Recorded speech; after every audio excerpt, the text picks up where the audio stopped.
Hey everybody, welcome back to PNR Communications Tech Tips. My name is Don Humphrey, and today we're going to talk about digital radio audio.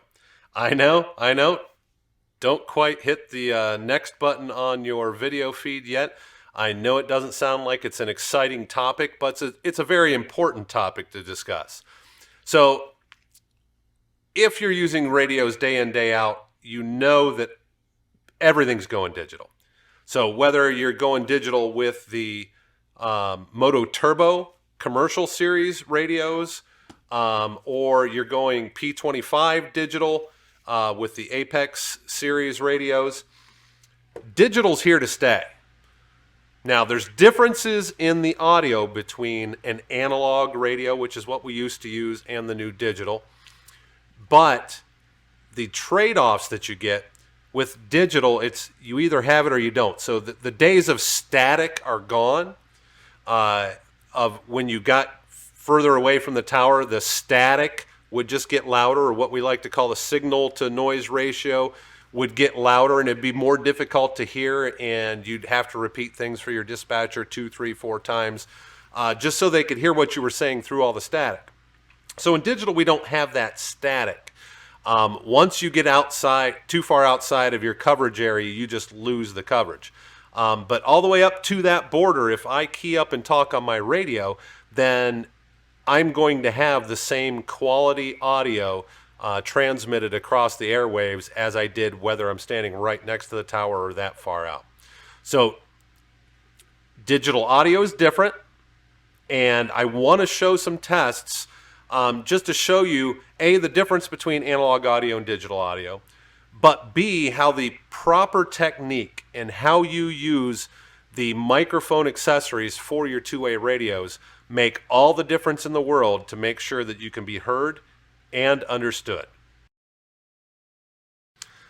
All right, so first let's talk about the speaker mic.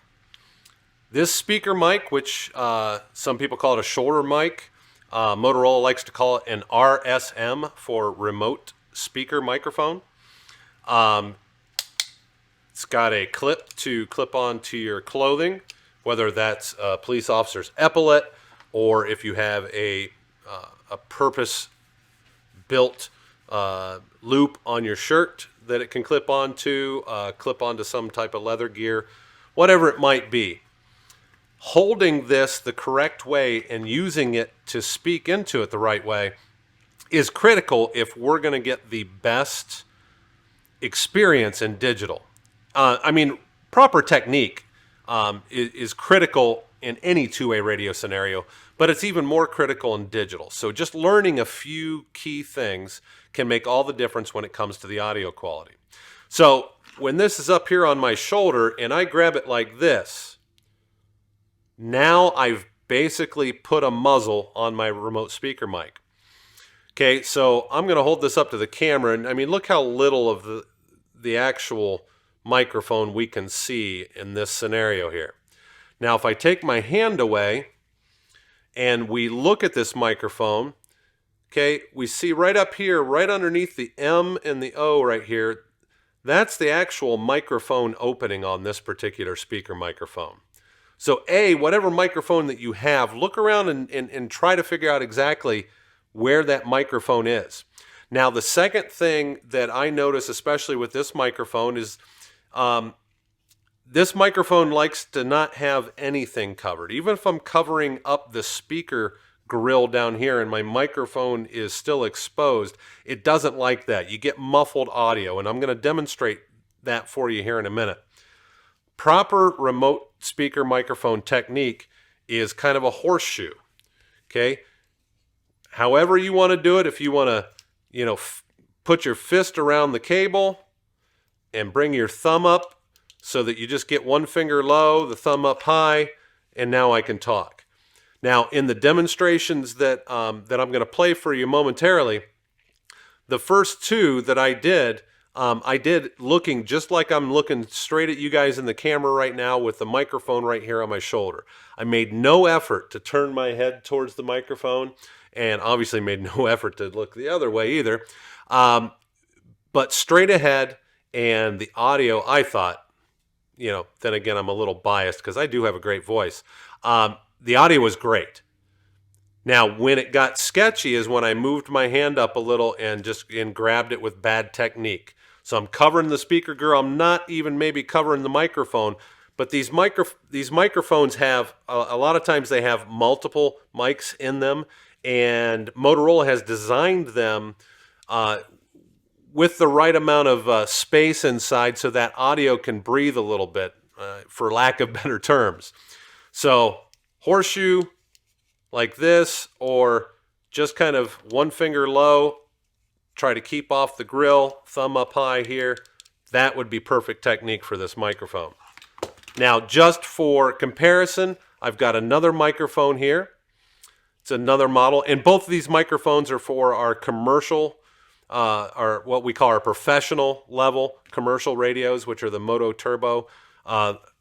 These particular mics are for the XPR 7550E radio. And we'll notice on this one here, our mic port is right here. And this microphone actually also has an opening. I don't know if we can see it in my camera here.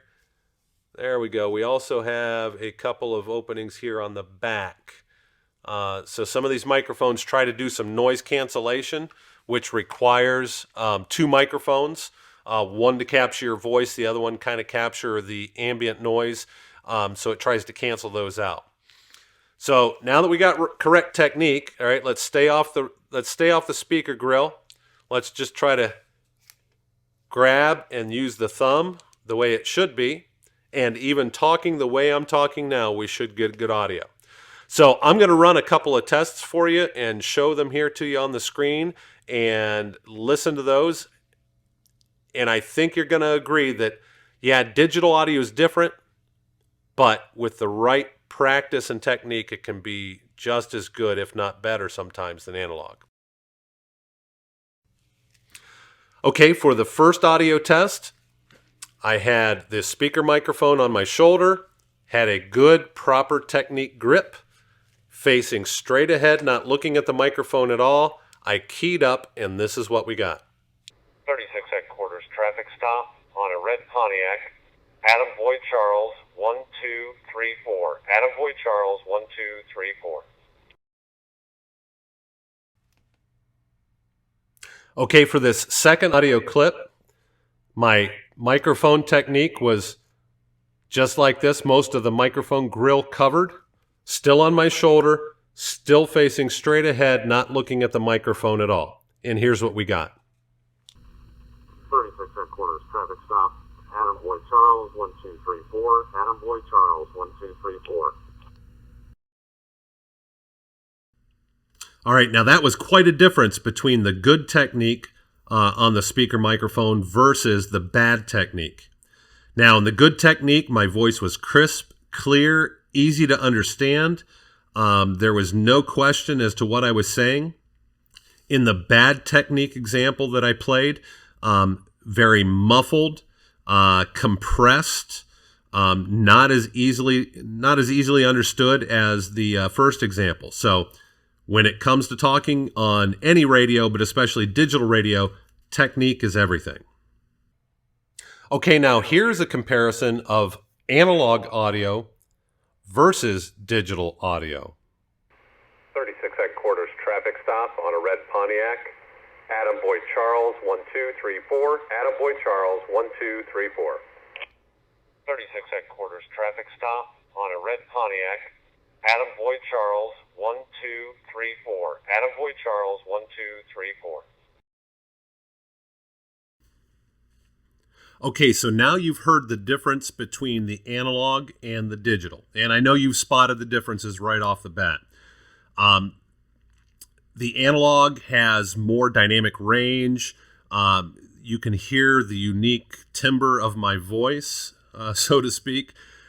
In the digital, it's a little more compressed. You lose some of those identifying characteristics in my voice, but it's still great, clear, crisp audio that's easily understood.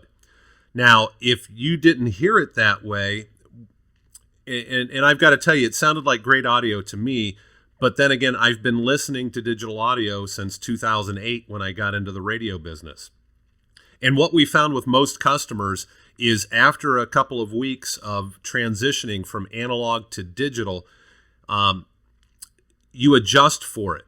The human brain is an amazing thing, and your hearing and the way that your brain translates your hearing into hearing that digital audio, it's a magical transformation that takes place, trust me.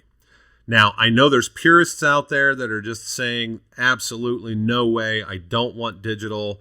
It sounds too computery, too robotic, and we're not going to do it. But the truth of the matter is that all radio is going digital.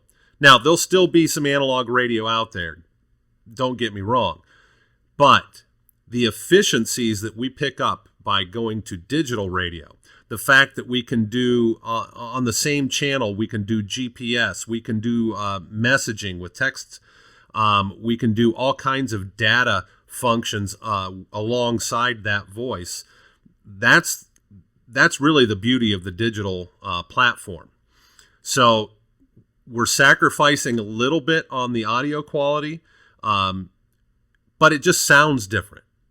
At the end of the day, if I can convey my message, it's clear, it's crisp, it's able to be understood, then the radio has accomplished its task. And adjusting to that in a short period of time, once you transition, trust me, it's not that difficult. Well, there you have it. We've heard the difference between analog and digital audio. We've heard the difference in audio using good technique versus bad technique, and not just telling you to speak better in the radio. I hopefully, by demonstrating exactly how I did those tests, you can take those lessons to heart and see that you can educate yourself and those around you as to how to properly use a Motorola digital radio. So we're going to do all the work on the front end to give you great product, to give you great programming, and to get you set up for success. And then a little bit of work on the back end by using those proper techniques, not screaming into the radio, making sure that you're not swallowing that microphone when you're speaking. Just a little bit of practice on your part is going to make your radio experience even better. And there's nothing more that we want to make sure that your experience is 100% across the board. So if you have any questions, comments, concern, please leave me some questions down below in the comments section. Don't forget to subscribe to this YouTube channel, and please come and visit us at pnrcommunications.com. As always, my name is Don Humphrey, and this has been PNR Communications Tech Tips. Thanks. Take care.